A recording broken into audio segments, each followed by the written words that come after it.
Shalom Bapak Ibu, apa kabar? Puji Tuhan, semua Nia yang semangat. Kalau saudara datang minggu lalu, saya pas datang juga minggu lalu, yang khotbah siapa? Oh, itu tanda datang. Pak Boy ada Pak Boy? Ke toilet. Saudara, pada waktu saya mendengar Pak Boy khotbah, saya terus terang terinspirasi dari apa yang dikhotbahkan Pak Boy. Wah, jadi terima kasih buat Pak Boy yang sudah memberikan tanpa disadarin, memberikan saya inspirasi untuk menyambung khotbahnya Pak Boy minggu lalu. Saudara masih ingat ayat yang dicuplik sama Pak Boy? Enggak ada yang ingat semua. Luar biasa. Boleh ditayangkan? Anda tidak ingat khotbah yang disampaikan Pak Boy? Ya, udah dibukain di slide. Saya waktu dengar Pak Boy khotbah ini, saya kasakusuk sama suami saya, dan ayat yang dibedah sama Pak Boy tiba-tiba memberikan sebuah inspirasi untuk saya menyampaikan pada hari ini. Yuk kita baca sama-sama ayat emas kita hari ini. Mana tadi kok hilang?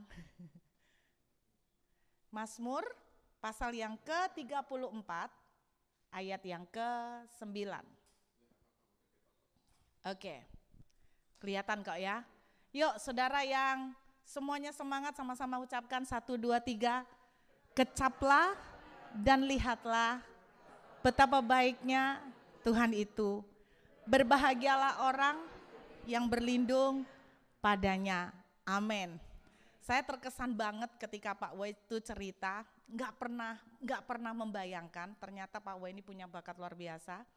Satu kalimat itu dibedah sama Pak Boy, kecaplah dan lihatlah. Saya mau ikut-ikutan Pak Boy, biar kelihatan sedikit pintar.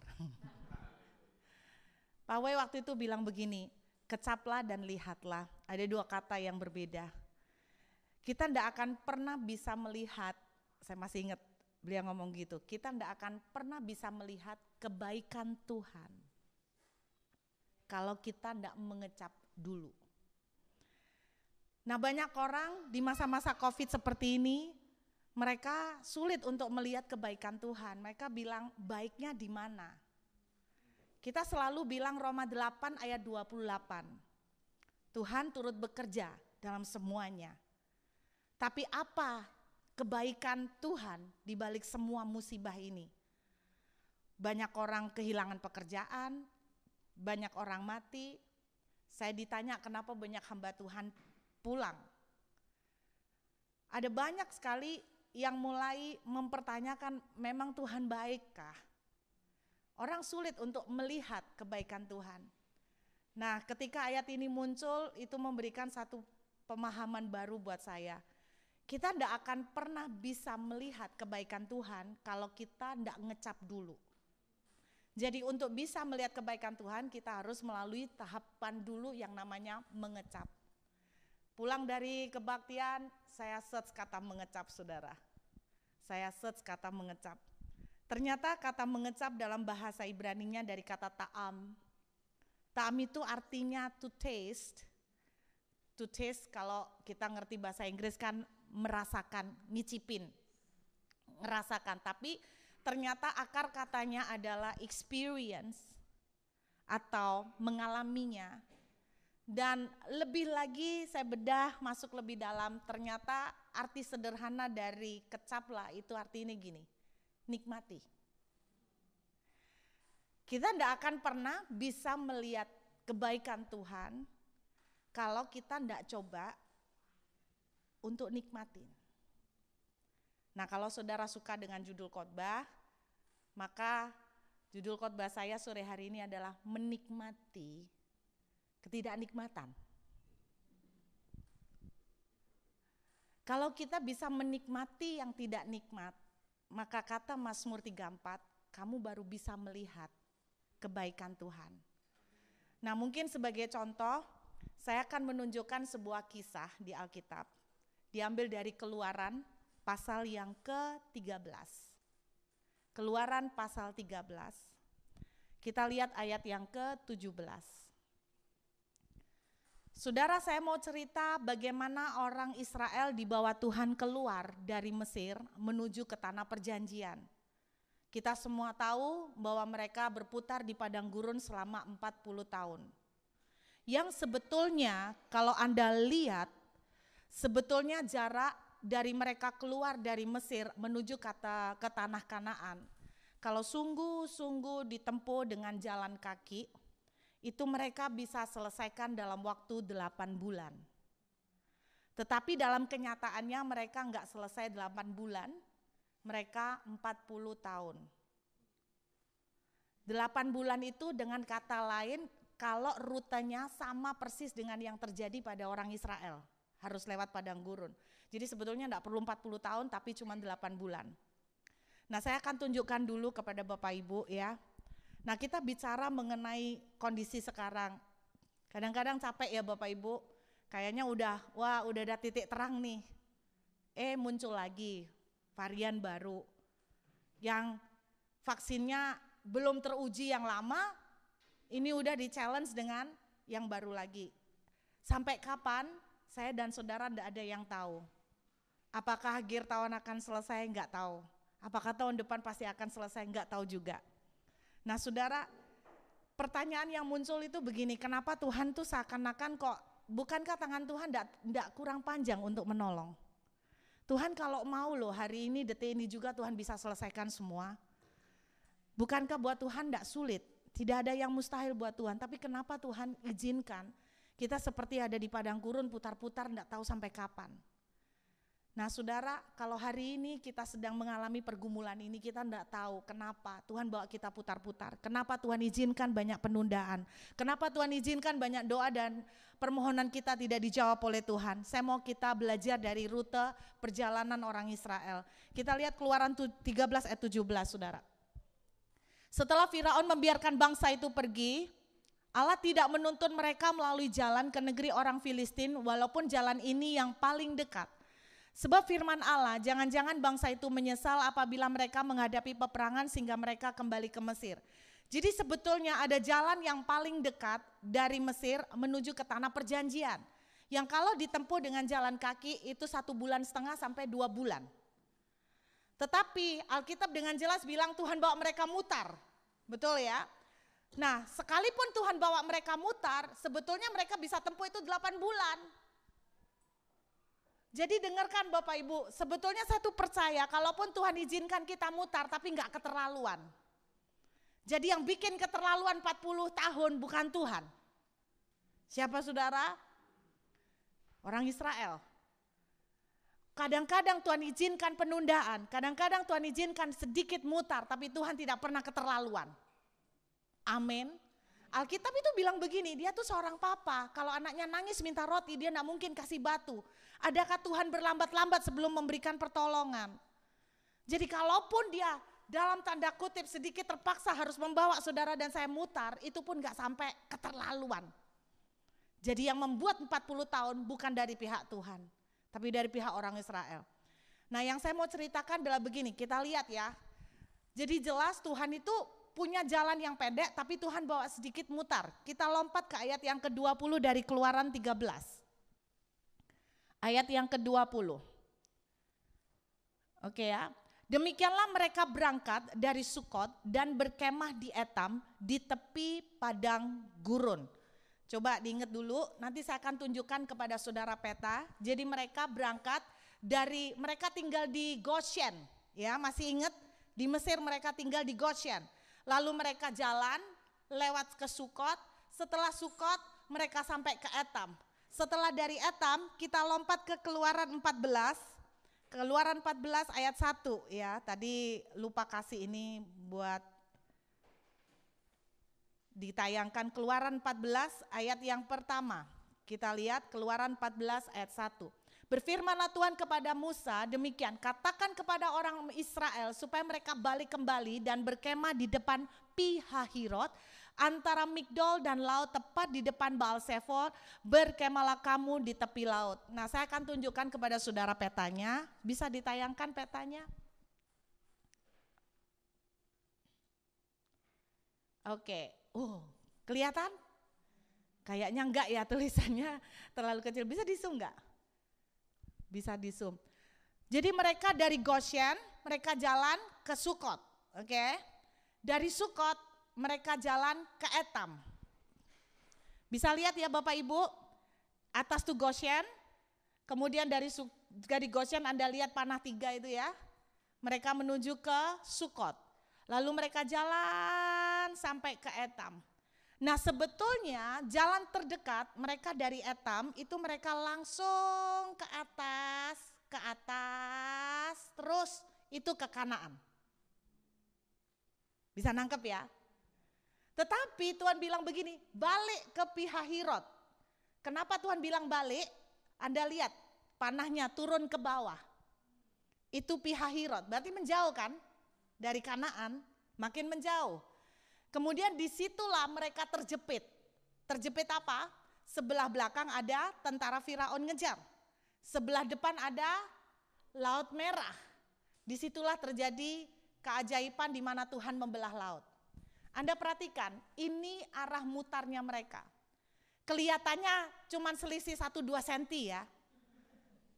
Tetapi di dalam sejarah harusnya jalan terdekat dari Etam udah langsung agak serang sedikit langsung ke atas, itu udah sampai ke Kanaan.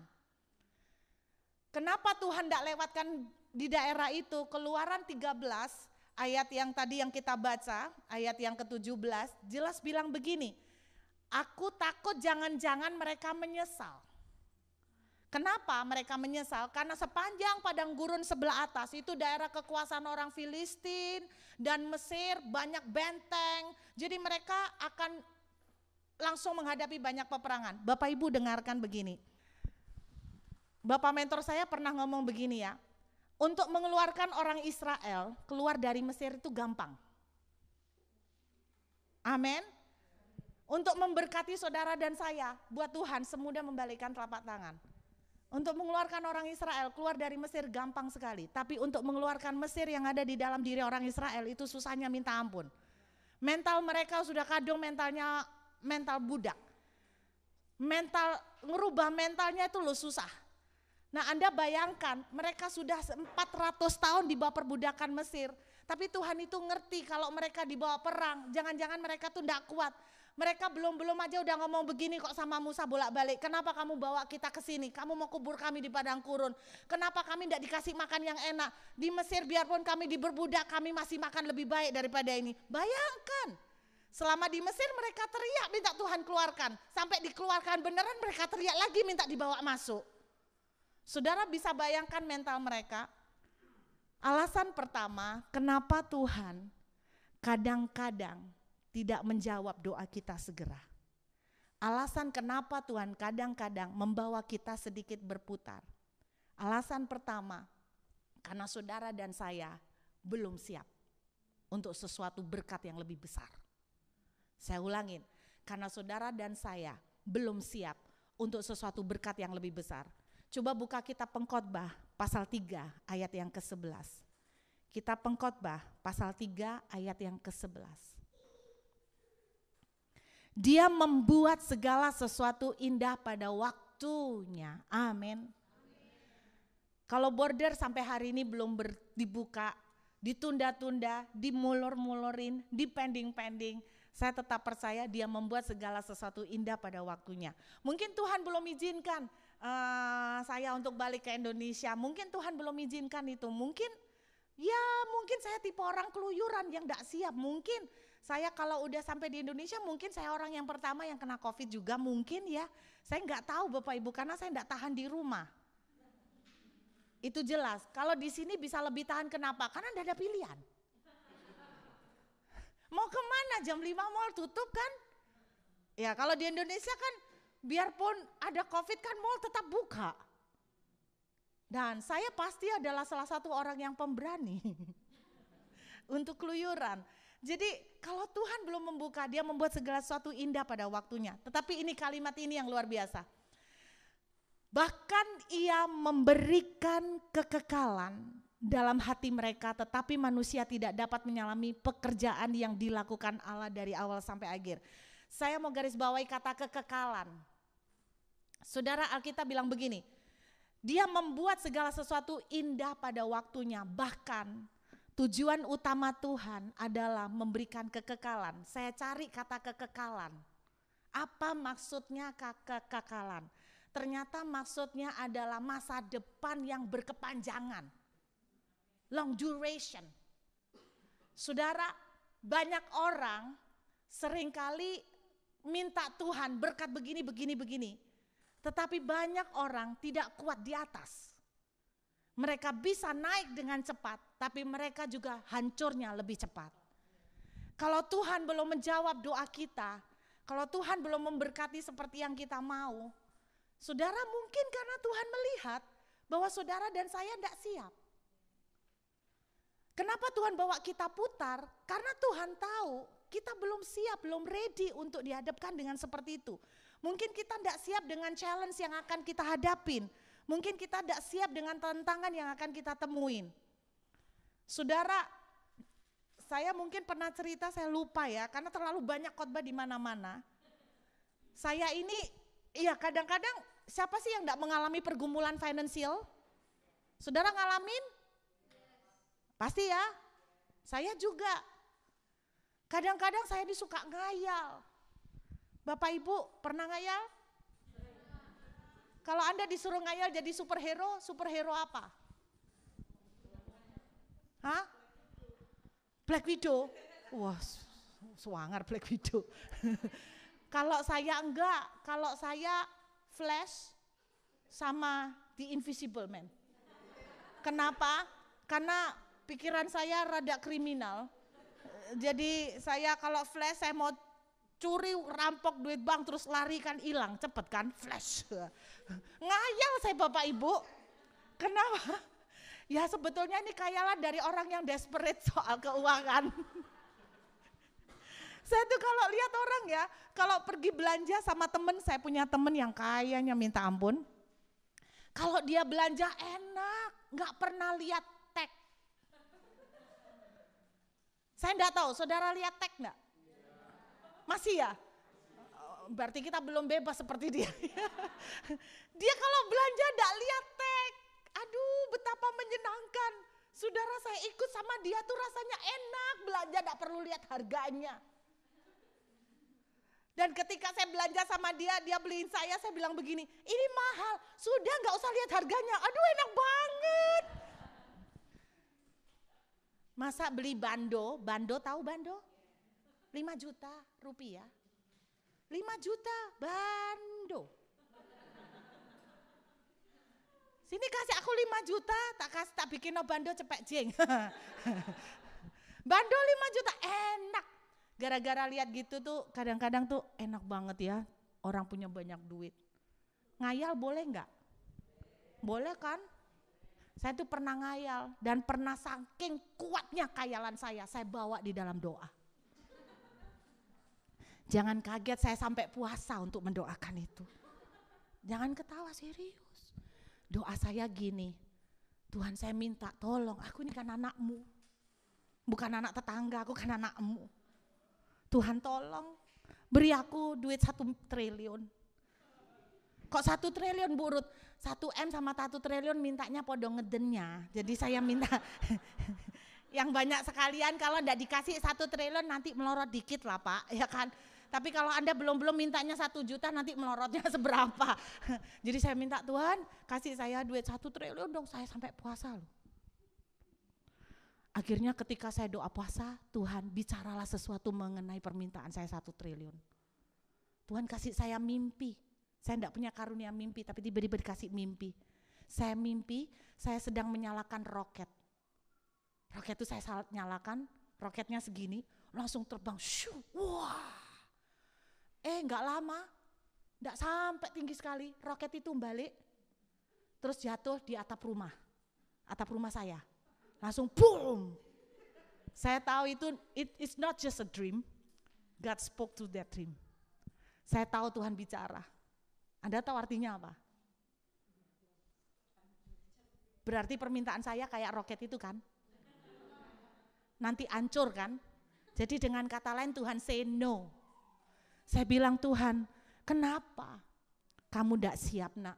Siap Tuhan, kamu tidak siap. Percayalah aku siap. Why you don't believe me? I'm ready. I promise you, I will obey you, I will serve you, I will serve from Monday to Monday. I will love you more and more. Believe me, I will not leave you because of the money. Believe me. Aku meyakinkan Tuhan. Tuhan bilang kamu tidak siap. Siap Tuhan, percayalah. Kurang apa lagi sih aku meyakinkan. Siap, aku tidak akan murtad. Janji. Aku tidak akan berpaling ke lain hati. Pasti Tuhan saja. Enggak siap. Tetap dijawab tidak siap. Enggak lama setelah itu, akhirnya 3 hari atau 4 hari setelah itu, saya tuh ngobrol sama suami di mobil. Kok, kamu dikasih Tuhan 1 triliun. Kan saya kadang-kadang baca cerita orang tiba-tiba dapat warisan mendadak. Makanya dulu sebetulnya saya mau sekolah aged care. Anda tahu kenapa? Siapa tahu ketemu orang tua yang ya mungkin butuh tati tayang. Terus saya kasih tati tayang, terus hatinya luluh, lalu aku dikasih warisan. Ini mimpi orang putus asa, saudara ya. Siapa yang enggak pernah mikir kayak gitu? Ayo tolong tanya, ada yang pernah mikir kayak gitu? Ada. Bu Gembala juga mikir kok. Berarti kita semua mirip-mirip. Iya kan?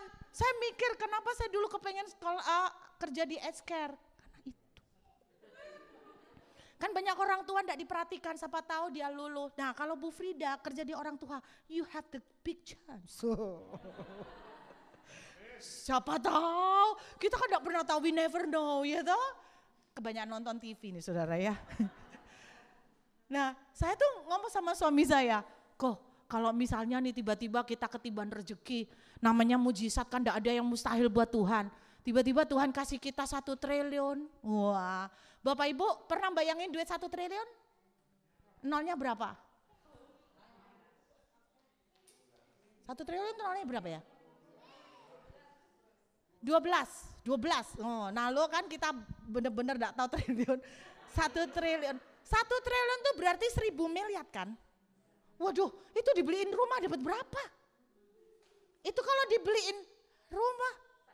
Waduh, kalau Budayu dapat 1 triliun dibeliin rumah buat Audrey, buat Kela, masing-masing 10 gitu kan, masih belum habis. Saya ngobrol sama suami ngayal. Kok kalau kamu tiba-tiba kita ini namanya Tuhan tuh enggak ada yang mustahil ya. Ketiban rezeki 1 triliun, Koko mau pakai buat apa? 1 triliun, iya. Nolnya berapa non? Dia juga enggak tahu. 12, 1000 M ya, iya. Oh kalau aku tak pakai gini, aku tak beliin rumah buat mama. Terus tak sediain pembantu yang banyak biar mamaku enggak usah susah. Tak beliin villa. Terus aku mau nolong saudara-saudara mamaku. Ada wak ngawak dei ngai dei le kungaku de kule wakeh itu susah semua non. Tak beli rumah sitok-sitok, tak beli rumah satu-satu. Terus anak-anak mereka tuh susah, tak beli rumah, tak sekolah kalau mereka suka bengkel tak bikin bengkel. Saudara suami saya tuh cerita satu-satu, kunga kule kude, nanti kunga tak giniin, kule tak giniin, kude tak giniin. Tiba-tiba aku emosi. Saya tuh bilang gini, loh kamu pikir yang susah tuh cuman keluargamu tok. Keluargaku ya banyak sing susah. Kok dari tadi duit 1 triliun mau dibuat keluargamu semua. Lah ya habis, belum dinikmati sudah habis buat keluargamu tok. Loh, terus apa habis? Dia jawabnya gini, loh habis gampang tinggal ngayal lagi. Wong ngayal kok katanya. Jawabannya gitu, aku langsung sadar cepet citat. Terus Tuhan bilang begini, nah lo kan Tuhan bilang begini, duit 1 triliun belum dapat, sudah berantem. Bayangkan kalau benar-benar dapat, katanya kamu siap. Aku langsung, memang kok ya, kita belum siap. Bapak Ibu, kalau doa belum dijawab, kalau jalan kita masih diizinkan Tuhan muter, izinkan Tuhan menanamkan sebuah long duration, masa depan yang lebih panjang, yang lebih bertahan. buat saudara dan saya. Kalau border belum dibuka, mungkin saya belum siap untuk dibawa pulang ke Indonesia. Amin. Kalau doa saudara belum dijawab, mungkin Anda belum siap. Believe him. Kalau keluarga belum dipulihkan, mungkin kitanya yang belum ready. Loh ya pasti ready, percayalah, kayak saya juga merasa siap. We never know ourselves. Amin saudara. Itu hal pertama. Kita buka Keluaran pasal 14. Keluaran 14 ayat yang ke-13. Keluaran 14 ayat yang ke-13. Tetapi berkatalah Musa kepada bangsa itu, janganlah takut, berdirilah tetap dan lihatlah keselamatan dari Tuhan yang akan diberikannya hari ini kepadamu, sebab orang Mesir yang kamu lihat hari ini tidak akan kamu lihat lagi untuk selama-lamanya. Saudara, kenapa sih Tuhan muter ke pihak Hirot? Kenapa Tuhan muter ke bawah? Karena Tuhan mau bawa mereka nyebrang laut. Kenapa Tuhan mau bawa mereka nyebrang laut? Bukankah lebih terjepit? Percayalah, walaupun terjepit, Tuhan pasti kasih way out. Amin. Walaupun muternya Tuhan kadang-kadang membuat kita tidak enak, tetapi Tuhan di dalam muter itu pun pasti memberikan way out. Amin. Tetapi tujuan utama, salah satu dari tujuan yang Tuhan lakukan, kenapa Tuhan bawa mereka muter? Karena Tuhan mau melenyapkan musuh terbesar mereka untuk selama-lamanya. Tahukah saudara bahwa orang Mesir pada waktu itu merupakan negara adik kuasa pada zaman itu. Negara yang lain kalah hebat. Mesir sangat super power baik secara militer, politik, finansial, Mesir everything. Anda lihat kitab Kejadian, kitab Keluaran, berapa banyak cerita tentang Abraham mau lari ke Mesir, Ishak mau lari ke Mesir, karena mereka tahu bahwa Mesir itu sumber duit, bank dunia, very powerful. Dan Mesir itu tidak ada yang berani bisa ngadepin Mesir, kenapa? They are very powerful. Nah Tuhan itu tahu bahwa di depan mereka akan banyak kesulitan. Tetapi kesulitan yang akan di depan ada bangsa Filistin, ada Moab, ada Amon, itu jauh lebih kecil daripada Mesir. Apa yang Tuhan izinkan terjadi adalah karena Tuhan mau membinasakan musuh terbesar mereka untuk selama-lamanya. Setelah kejadian ini, Anda tidak pernah lihat mereka perang dengan Mesir kan? Enggak pernah kan? Coba Anda baca, musuh mereka selalu muter sama, Moab, Amon, Filistin, Moab, Amon, Filistin, betul? Enggak ada Mesir, enggak pernah. Saudara, artinya apa? Kadang-kadang kita enggak suka, tetapi percayalah kalau Tuhan izinkan kita berputar, kalau Tuhan izinkan kita mengalami sesuatu yang enggak enak, karena ada sesuatu yang bigger, yang lebih besar yang Tuhan prepare untuk kita. Pasti. Beberapa waktu yang lalu, saya dikirimi anak-anak sebuah mungkin dari Instagram yang cukup mengagetkan buat saya. Selama COVID 1,5 tahun ini, hampir 1,5 tahun ya, udah dari tahun 2019 akhir, saudara, ternyata kita tuh melihat sisi baiknya di mana. Memang satu sisi banyak kematian, satu sisi yang lain banyak pekerjaan yang hancur. Tapi tahukah Anda, saya kaget ketika melihat berita ini, boleh ditayangkan? Saya kaget waktu baca berita ini, saudara. Nah, bumi akhirnya berhasil menutup lubang ozon seluas 1 juta kilometer persegi di atas Antartika, semua berkat karantina karena virus corona. Saya nggak tahu apakah ini benar atau enggak, tapi memang waktu saya cek, lubang ozon terbesar ada di atas Antartika. Tahukah Bapak Ibu apa akibat dari lubang ozon besar? Es meleleh.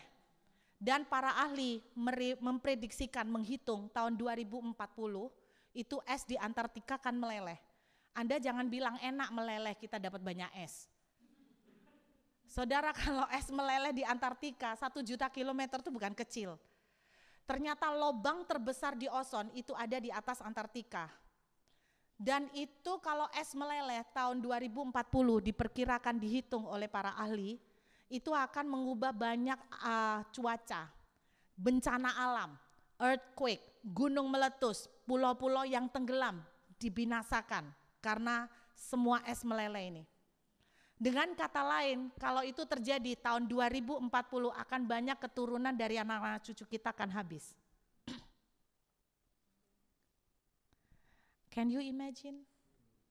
Satu sisi kita melihat bahwa COVID ini menyusahkan kita.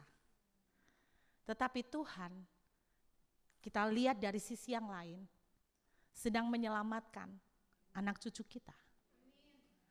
Dan ketika 1 juta kilometer persegi lubang ozon tertutup, itu bukan memperlambat apa yang akan terjadi tahun 2040 itu 1-2 tahun, itu bisa memperlambat puluhan tahun.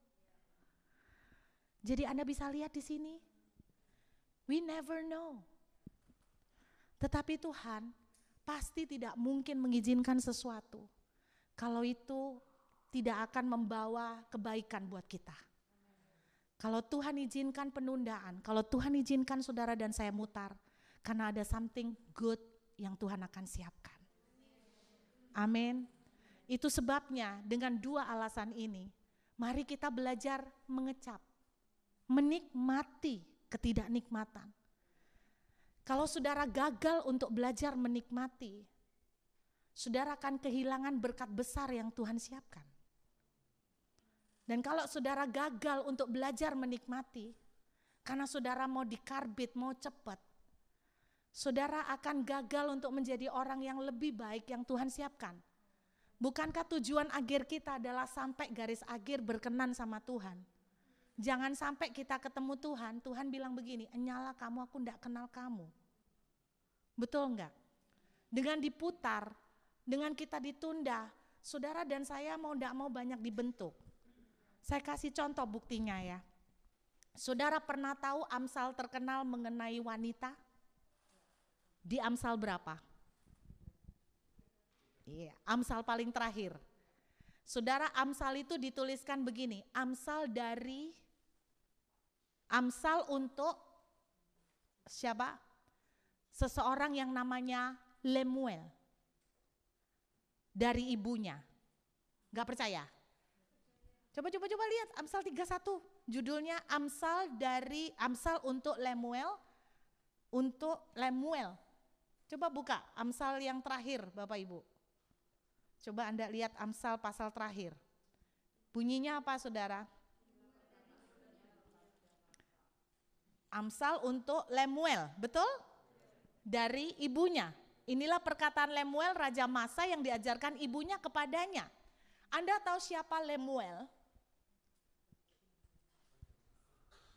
Raja Masa ya. Lemuel itu adalah Salomo. Diajarkan oleh ibunya, berarti ibunya Salomo siapa? Batsheba. Amsal 31 adalah Amsal yang ditulis oleh Batsheba untuk Salomo. Kenapa nama Salomo kok Lemuel? Lemuel artinya dipersembahkan. Ketika Batsheba punya anak Salomo, dia kasih nama Lemuel karena dia mau persembahkan anak ini ke Tuhan. Tapi saudara tahu apa yang terjadi? Yuk kita lihat 2 Samuel. Kita lihat saudara enggak pernah tahu nih. 2 Samuel 12 ayat 24. Kemudian Daud menghibur hati Batsheba istrinya yang menghampiri perempuan itu tidur dengan dia dan perempuan itu melahirkan seorang anak laki-laki. Daud memberi nama Salomo kepada anak itu. Tuhan mengasihi anak ini dan dengan perantaraan Nabi Nathan ia menyuruh menamakan anak itu Yedijah. Jadi sebetulnya Tuhan nyuruh anak ini dikasih nama Yedijah, tapi Daud enggak mau. Daud pilih nama sendiri, Shalomo. Shalomo dari kata shalom, artinya damai. Betul? Yedijah artinya kekasih Tuhan.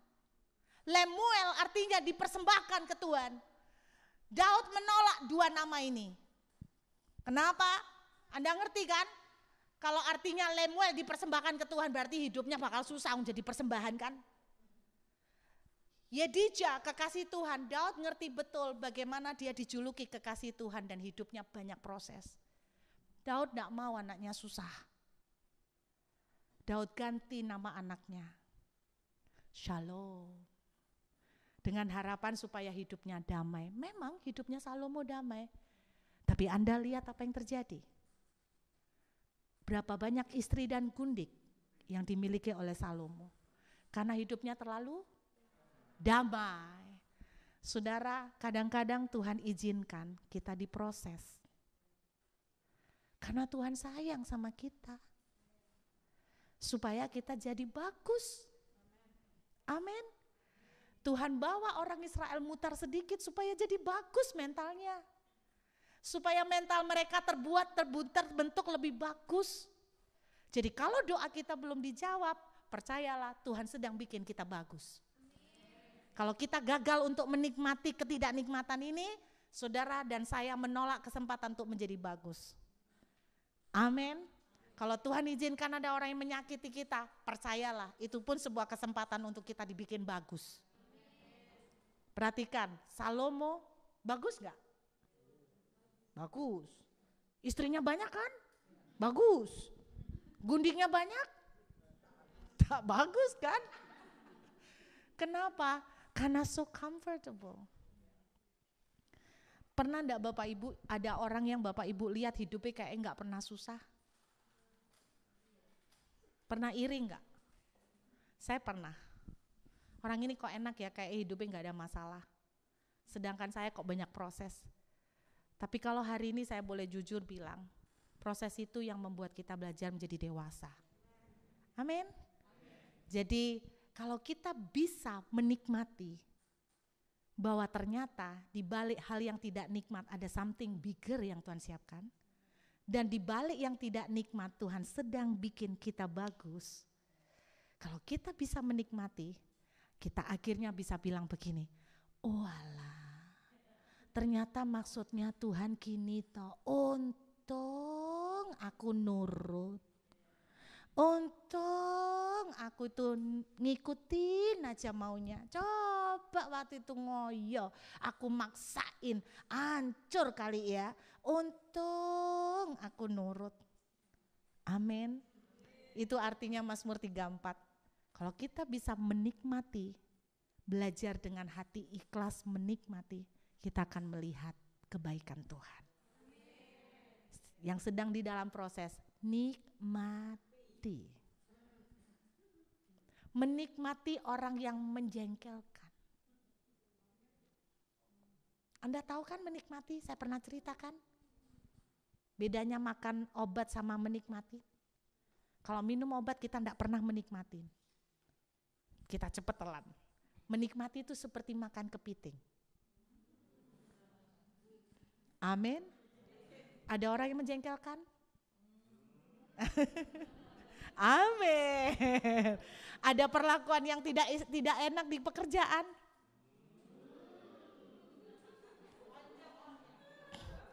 Kalau kita bisa menikmati, kita akan melihat hal yang besar, yang jauh lebih bagus yang Tuhan siapkan. Ayo kita mengucap syukur sama Tuhan.